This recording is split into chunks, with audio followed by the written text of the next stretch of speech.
এবার জাতিসংঘের সাধারণ পরিষদের ৭৯তম অধিবেশনটি বাংলাদেশের জন্য সবচেয়ে গুরুত্বপূর্ণ, কারণ এবার বাংলাদেশের অন্তর্বর্তী সরকারের প্রধান হিসেবে এই অধিবেশনে ভাষণ দিবেন প্রধান উপদেষ্টা ডক্টর মোহাম্মদ ইউনূস। আগামী ২৭ সেপ্টেম্বর এই অধিবেশন শুরু হবে, আর এতে যোগ দিতে ডক্টর মোহাম্মদ ইউনূসের সফরসঙ্গী হচ্ছেন ৫৭ জন। এবারের অধিবেশনে দেওয়া ভাষণে দেশে জুলাই আগস্টে সংঘটিত বৈষম্য বিরোধী ছাত্র আন্দোলনের প্রেক্ষাপট এবং ছাত্র জনতার গণ অভ্যুত্থানের বীরত্ব গাথা তুলে ধরবেন তিনি। একই সঙ্গে রাজনৈতিক পট পরিবর্তনের পর রাষ্ট্র মেরামতের জন্য অন্তর্বর্তী সরকারের নেওয়া সংস্কার কার্যক্রম বিশ্ববাসীর সামনে উপস্থাপন করবেন প্রধান উপদেষ্টা। বিশেষজ্ঞরা বলছেন, বাংলাদেশের ভাবমূর্তি পুনরুদ্ধার ও পশ্চিমা দেশগুলোর সঙ্গে সম্পর্ক উন্নয়নে এবার জাতিসংঘ সম্মেলন বিশেষ তাৎপর্য বহন করছে। বিশেষ করে মানবাধিকার ও গণতন্ত্র ইস্যুতে আগের সরকারের সঙ্গে যুক্তরাষ্ট্র ও ইউরোপীয় ইউনিয়নের টানাপোড়েনের পরিপ্রেক্ষিতে এবারের অধিবেশন নতুন সম্ভাবনা সৃষ্টি করছে। বাংলাদেশের পররাষ্ট্র উপদেষ্টা তৌহিদ হোসেন এই অধিবেশনকে বাংলাদেশের জন্য বিশ্ব সভায় নতুন পদচারণা এবং বিশাল সুযোগ হিসেবে বর্ণনা করেছেন। প্রধান উপদেষ্টার প্রেস সচিব শফিকুল আলম গণমাধ্যমকে জানিয়েছেন, এবার জাতিসংঘ সাধারণ পরিষদের অধিবেশনে প্রধান উপদেষ্টা যে বক্তব্য দেবেন, সেখানে বাংলাদেশের ছাত্র জনতার ৫ আগস্টের অভ্যুত্থানের বীরত্বগাথা তুলে ধরা হবে। ছাত্ররা প্রাণের বিনিময়ে ফ্যাসিবাদের বিরুদ্ধে রুখে দাঁড়িয়ে কিভাবে সফল অভ্যুত্থান ঘটিয়েছেন এবং মানুষের মধ্যে নতুন স্বপ্নের বীজ বপন করেছেন, সেসব তথ্যই থাকবে প্রধান উপদেষ্টার বক্তব্যে।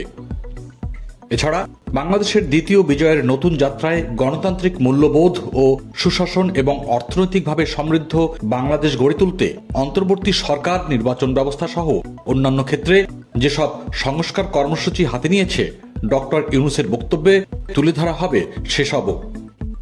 শেখ হাসিনার একনায়কতান্ত্রিক শাসনের অবস্থানের পর পরিবর্তিত পরিস্থিতিতে বাংলাদেশের জনগণ ও সরকারের দর্শন বিশ্ববাসীর কাছে তুলে ধরবেন ডক্টর মোহাম্মদ ইউনূস।